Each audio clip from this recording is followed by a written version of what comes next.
What is up, everybody? Today we're going to be talking about the top 10 tips for Loud gameplay. I have beat nearly every single map solo overkill purely on Loud. There have been a couple of maps that I have not yet been able to complete due to the fact that the map really does rely on teamwork, and as you all may know, the AI is utterly useless.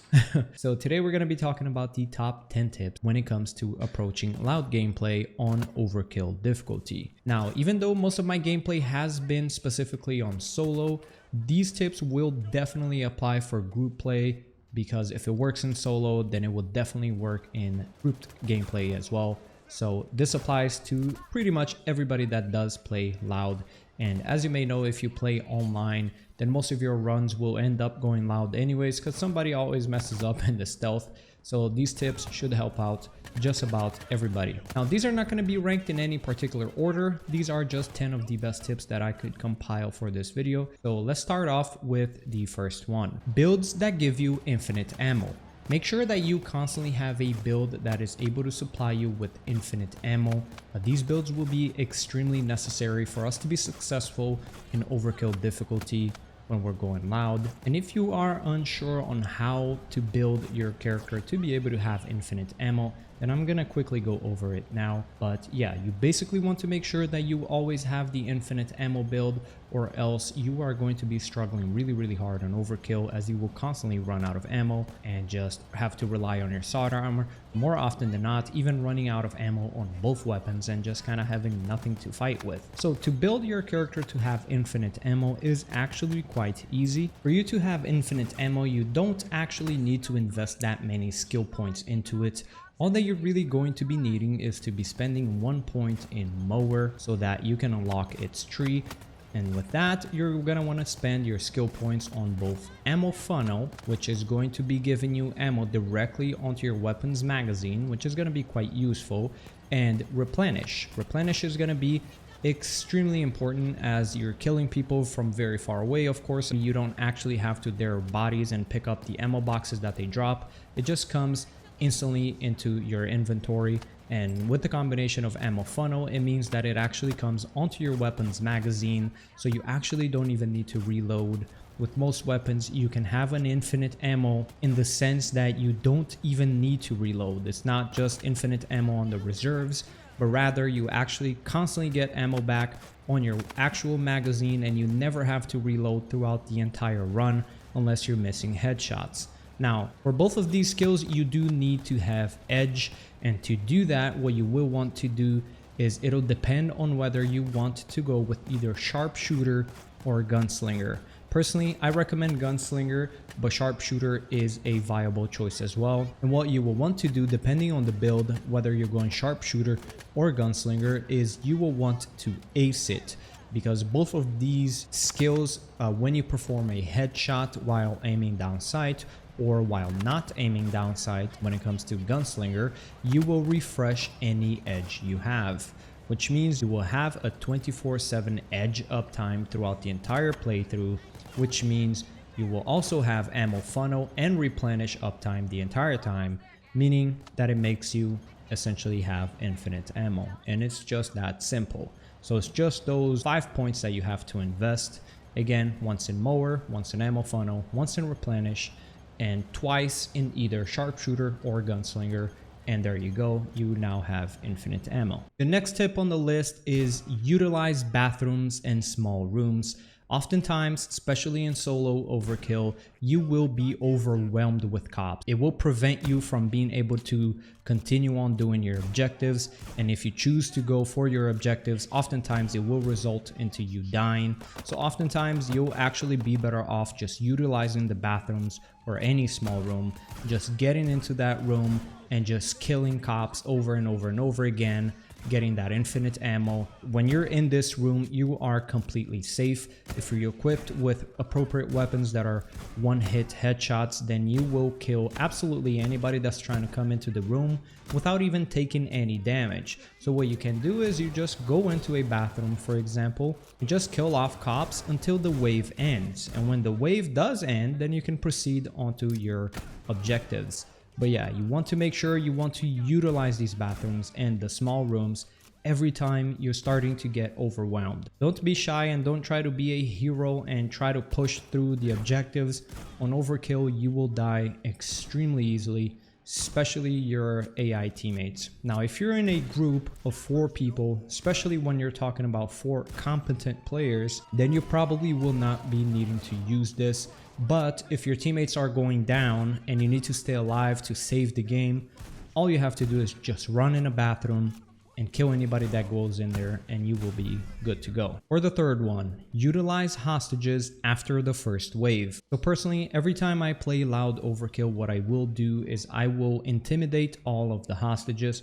I will tie up a couple of them. Usually I tie up about 4 or 5 of them, and I make sure that I protect them throughout the entire first wave of the cops going in. I try to make sure that they do not get rescued, because after the first wave ends, what you can do, as you may know, is you can trade hostages for resources.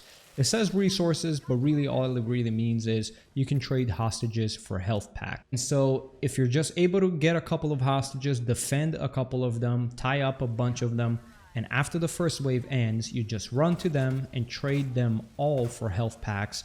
And now you will have health packs all over the map that's going to be able to replenish you throughout your Overkill playthrough. So I would recommend just utilizing hostages in this way. Another way that I utilize the hostages is I trade just one of them before the waves start kicking in, because that first trade, you know, it'll save you about 10 to 15 seconds and it's just one hostage. So in my opinion, it's worth the trade. But yeah, what you can also do is just tie up a bunch of different hostages, like something like 10 of them, and then you don't have to worry about them getting rescued, because chances are they're not actually all going to be rescued anyways, because there's too many of them. But yeah, just make sure you trade them after the first wave has gone through. Now this tip applies mostly if you're playing with AI teammates, meaning you're playing solo, or if you're only playing with, say, one other friend. Do not overextend for AI teammates. As you all know, the AI teammates are useless. They're really, really dumb. They make terrible choices. They die super easily. And it's almost like they do like little to no damage because they barely kill anybody. They're really just utilized as baits, in my opinion. I use them as baits, and that's pretty much all they're useful for. That and reviving you when you actually get taken out and you still have AI teammates, because they will run to you at all costs just to try to get you back up. But do not overextend for them. What that means is, let's say you're hiding in a bathroom and you're waiting for the wave to end. Don't try to run out and revive your AI teammate that gets killed out there with all of the cops, because that's just gonna make you lose a lot of armor chunks, a lot of health, and possibly even die just to try to revive an AI teammate that's just going to be going down anyways after like 10 seconds when you get them revived. So just let them die, try to ignore them as much as you can, and only revive them if you are in complete safety. It is not worth losing a little bit of armor, not even a little bit of armor, for your AI teammates. Next up, you should be using the sniper overkill weapon, and in regards to those snipers, you will want to save those snipers for the bulldozers. I've seen a lot of people actually picking up those snipers and killing weaker cops, such as the shield cops or the taser cops or anything like that. But these snipers are essentially just bulldozer killers, and that's what they should be used for. I would recommend calling in as many snipers as you can and just getting them prepared, because once the bulldozers come in, you can actually kill a bulldozer with about 5 headshots. So 1 magazine should be enough to take down a bulldozer. So just make sure you save those snipers for this use, and pretty much this use only. I would not recommend it using for anything else. And I definitely do not recommend using the grenade launcher Mamba.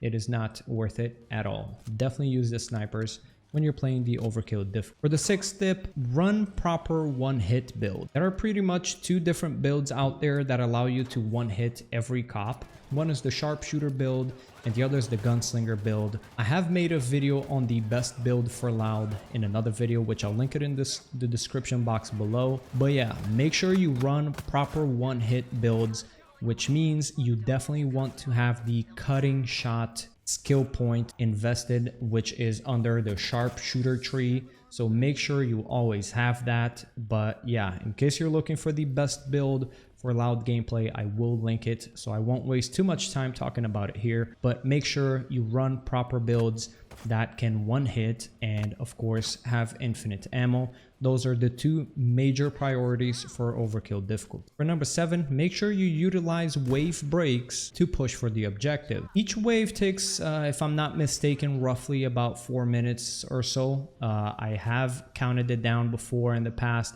but right now I'm kind of blanking out on how long it actually is. But it's something like that. It's each wave is about 4 minutes to 5 minutes, and these are the absolute best times to push for objectives. Pushing for objectives while you are swarmed by different cops is not worth it at all. Of course, unless the objective can be done relatively safe, you should basically utilize the bathrooms and small rooms to kind of bait for time and wait until the wave breaks so that you can push for the objectives. If you have to travel around a lot in the map, I do not recommend pushing for objectives. I would only recommend doing so if you are completely safe. Other than that, like I said, use the rooms to your protection and do the pushes when the wave breaks actually come in. So you will want to find where it is that you can actually play it fairly safe to protect yourself, to then be able to continue on pushing with the objective. Now for number 8, this is a fairly obvious one, but I feel like I should mention anyways. Be alert for FBI vans. So each map has about 2 or 3 different set locations in which the FBI van can be located. So I would recommend you kind of getting used to that. And as soon as you hear the AI mention that there is an FBI van coming in, you will want to run out onto the FBI van at all costs. You don't want to sit in a small room and try to kill a bunch of cops before pushing out. No, just go right away. As soon as you hear it, as soon as you hear that there's an FBI van coming outside, just sprint outside and go take out that van, because if you don't, there is no way to actually win, as you will constantly be swarmed by different enemies. So I wouldn't recommend avoiding these. Definitely go and kill these FBI vans as soon as you possibly can. For number 9, pile up bags, or that is the objectives, before the final charge. A lot of people try to pick up loot or the bags and just take it to the last van and turn it in slowly one by one. But I do not recommend this. I recommend picking up and stacking up all the bags before you start delivering them to the van, because oftentimes when you deliver the first bag onto the objectives, as soon as you start, pretty much reaching that end point in a map, it will trigger the final charge. So if you don't have all of the objectives together or all of the bags together, you will have to be running back and forth with the final charge, meaning the cops will constantly spawn multiple bulldozers and lots and lots of cloakers, and it's just going to be nearly impossible for you to finish, especially if you're playing solo, if you haven't piled up all the bags before starting to turn it in. Definitely stack them up before even turning in even the first bag. It's not worth it. It's not worth triggering the final charge before you're ready to go. And lastly, for deployable, armor bag is king, and for tool, infrasonic mine is king. Now first off, with the armor bag, there is nothing else that is better than the armor bag. Ammo, as I said earlier, you will have an infinite ammo build, so there is no need for you to have an ammo bag. For medic bags, you will use the hostages to drop health packs, so you won't have to worry about those, as well as you can find health packs laying around in the map. And worst case scenario, if you're really low on health and you're playing with AI teammates, they will drop medic bags automatically and you don't have to worry about it. The sentry turret is also not worth it.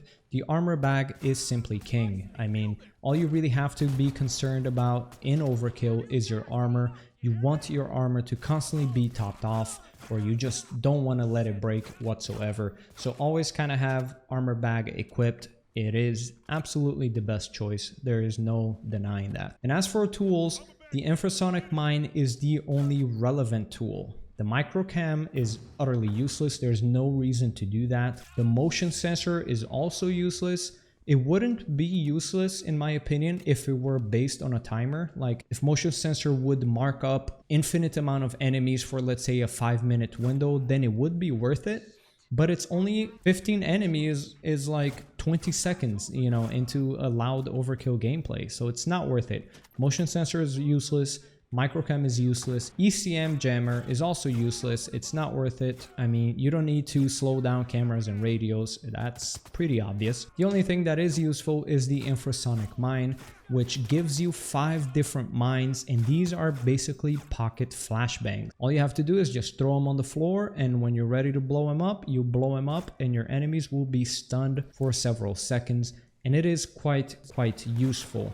I definitely recommend it. You can almost kind of see it as a flashbang grenade. So if you're equipped with a flashbang grenade, then you have your flashbang grenades, and then you have the infrasonic mine. So you have a lot of different stun utilities. So I definitely recommend that. It's the only useful tool anyways, so you should always be using that. But that's about it for the 10 best tips for Loud Overkill gameplay. Hopefully that has been useful to some of you guys. I will be catching you guys on the next one.